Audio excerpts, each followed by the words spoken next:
नमस्कार, मेरे channel hello बच्चों में आपका स्वागत है। आज मैं आपको लखनऊ के फेमस नवाब असद उद्दौला, जो कि नवाब आसफुद्दौला के नाम से मशहूर थे, उनकी कहानी बताने जा रही हूँ। ये कहानी बहुत ही मशहूर है और लखनऊ में आज भी चाव से एक दूसरे को सुनाई जाती है। लखनऊ में नवाबी कल्चर जब शुरू हुआ था तो ये नवाब आसफुद्दौला चौथे नवाब थे। नवाब आसफुद्दौला ने लखनऊ को में बहुत ही मशहूर इमारतों का निर्माण कराया। लखनऊ की पहचान बड़ा इमामबाड़ा जो है नवाब आसफुद्दौला का ही बनवाया हुआ है। नवाब आसफुद्दौला ने ही अपने समय में अपनी अवध की राजधानी को फैजाबाद से ट्रांसफ़र करके लखनऊ में लाया था। तो उन्हीं नवाब आसफुद्दौला की मैं कहानी सुनाने जा रही हूँ, जो आज भी लखनऊ में याद किए जाते हैं। नवाब आसफुद्दौला बहुत ही दयालु और नेक दिल इंसान थे। उनकी रियाया मतलब उनकी जनता, उनकी प्रजा उनको बहुत पसंद करती थी। वो भी अपनी रियाया का बहुत ख्याल रखते थे और उनके दरबार जो थे, उनके जो महल थे, वो गरीब रियाया के लिए खुले हुए थे। जो जब जाता था उसको ज़रूर वो कुछ ना कुछ देते थे। उनके समय में एक लोक कहावत प्रचलित थी, जो कि उनकी रियाया बोला करती थी, जिसको न दे मौला उसको दे आसफुद्दौला। और सब लोग इस बात पे बहुत विश्वास करते थे कि जिसको न दे मौला उसको दे आसफुद्दौला। और ये बात नवाब साहब को भी मालूम थी कि उनकी रियाया उनके बारे में ऐसा सोचती है, ऐसा कहती है।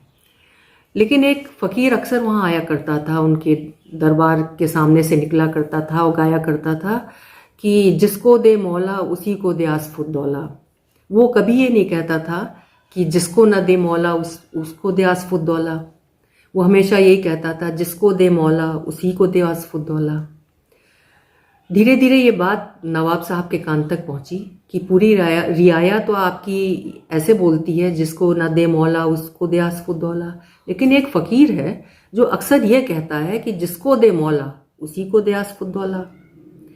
तो नवाब साहब सोच में पड़ गए।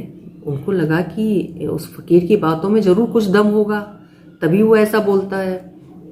उन्होंने अपने वजीरों को बुलाया और वजीर से कहा कि कल जो मेरे दरवाजे पे पहला आदमी कुछ मांगने आएगा, उसको तुम एक बड़ा सा कद्दू लेके आओ। पहले उसको सोने की मोहरें भर दो उसके अंदर, उसको खोखला करके, और उसको इस तरह बंद कर दो कि ऊपर से ये ना मालूम पड़े कद्दू काटा गया है। और कल जो पहला आदमी मेरे दरवाजे पे कुछ भी लेने आएगा, उसको वो कद्दू दे दिया जाए, लेकिन उसको ये बताया ना जाए कि इसके अंदर कुछ है। तो जैसा नवाब साहब का हुक्म था, उसकी तामील की गई। एक कद्दू, जो उनके वजीर थे, उन्होंने एक कद्दू मंगाया। उसमें उन्होंने अंदर से खोखला करवाया, उसमें सोने की जितनी मोहर आ सकती थी इतनी मोहरें डलवाईं और उसको इस तरह बंद करवा दिया कि बाहर से देखने में कोई जान ही नहीं सकता था कि ये कद्दू काटा गया है या ये अलग भी किया जा सकता है। अगले दिन सुबह हुई और एक गरीब आदमी बड़ी उम्मीदों से उनके दरवाजे पे आया कि आज नवाब साहब के यहाँ से कुछ मिलेगा। जब वो मांगने आया तो जैसा कि नवाब साहब का हुक्म था, उसको वो कद्दू दिया गया। अब कद्दू देख के उसको बहुत ही निराशा हुई, क्योंकि वो बहुत उम्मीद लेके अपने गांव से चला था कि नवाब साहब कुछ तो देंगे जिससे उसकी गरीबी दूर हो जाएगी और उसके बाल बच्चे और वो कई सालों तक आराम से खा पी सकेंगे। और मन में सोच रहा था कि हम अभी तक तो यही सुना था, जिसको ना दे मौला उसको दे आसफुद्दौला, लेकिन मैं आज उनके दरवाजे आया तो मुझे आसफुद्दौला साहब ने कद्दू दिया।